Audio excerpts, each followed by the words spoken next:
Hello everyone, আসসালামু আলাইকুম। কেমন আছেন আপনারা? ইফাত কিচেনে আপনাদের সবাইকে স্বাগতম।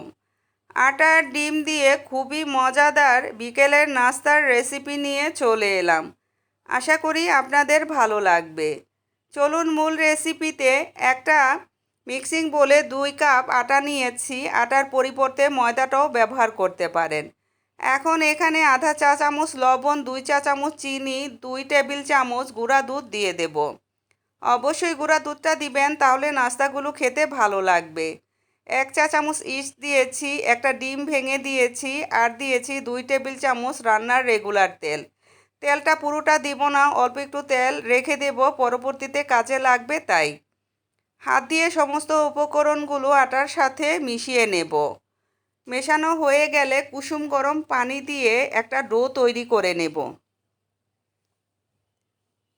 একসাথে পানিটা দিতে যাবেন না, অল্প অল্প করে পানি দিয়ে ডোটা তৈরি করে নেবেন। যদি একসাথে পানিটা দেন তাহলে কিন্তু ডোটা নরম হয়ে যেতে পারে। ডোটা তৈরি হয়ে গেলে পরবর্তীতে আমি বলে দেব কতটুকু পানি লেগেছে এই ডোটা তৈরি করতে। এই তো দেখেন আধা কাপ পানি লেগেছে। এখন অবশিষ্ট তেলটা ডোয়ের উপরে দিয়ে দেব, তারপরে হালকা করে আবারও মথে নেব। মথে নেওয়া হয়ে গেলে ডোটা ঢাকনা দিয়ে ঢেকে 1 ঘন্টার জন্য রেস্টে রেখে দেব। 1 ঘন্টার পরে ফিরে এলাম, দেখেন ডোটা ফুলে ডবল হয়ে গেছে। এখন হাত দিয়ে চেপে চেপে ডোটা থেকে বাতাসটা বের করে নেব। তারপরে হালকা করে আবার একটু মথে নেব। এই ডোটা যত সফট করে মথে নেবেন নাস্তাগুলো তত বেশি সুন্দর হবে। এখন ডোটা থেকে আমি লেচি কেটে নেব এবং একটু মোটা টাইপের রুটি বেলে নেব। এই নাস্তাগুলো যদি মিষ্টি করে তৈরি করতে চান তাহলে এখানে 1/3 কাপ চিনি অ্যাড করতে পারেন। এই নাস্তাগুলো বিকেলের গরম গরম চায়ের সাথে বন্ধুরা অসাধারণ লাগে খেতে। আরেকটা সুবিধা আছে, যদি একদিন এই নাস্তাটা তৈরি করে নেন তাহলে কিন্তু সপ্তাহ ভরে খেতে পারবেন। নাস্তাগুলো তৈরি হয়ে গেলে পুরোপুরিভাবে ঠান্ডা করে একটা এয়ারটাইট বক্সে যদি রেখে দেন তাহলে কিন্তু নাস্তাগুলো আর নেতিয়ে যাবে না, অ্যাজ ইট থাকবে। আমি একটা রুটি বেলে নিয়েছি, এখন আমি রুটির পুরুত্বটা আপনাদের দেখাচ্ছি, ঠিক এরকম হবে।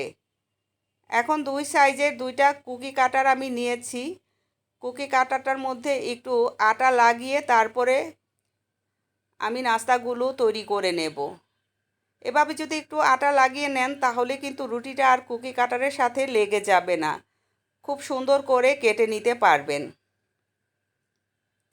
আমি কাজটা কিভাবে করছি আশা করি দেখে বুঝতে পারছেন। বড় কুকি কাটারটা দিয়ে কাটা হয়ে গেলে তারপরে ছোট কুকি কাটারটা দিয়ে আবার আমি কেটে নেব। কিছু কিছু কাজ বলে বোঝানোর থেকে দেখে কিন্তু অনেক ভালো বোঝা যায়। যাই হোক বন্ধুরা, আগে থেকে চুলায় আমি একটা প্যানে পর্যাপ্ত পরিমাণে তেল বসিয়ে গরম করে নিয়েছি। এখন নাস্তাগুলো আমি তৈরি করে নেব। নাস্তাগুলো তৈরি হয়ে গেলে এক এক করে গরম তেলে নাস্তাগুলো দিয়ে দেব।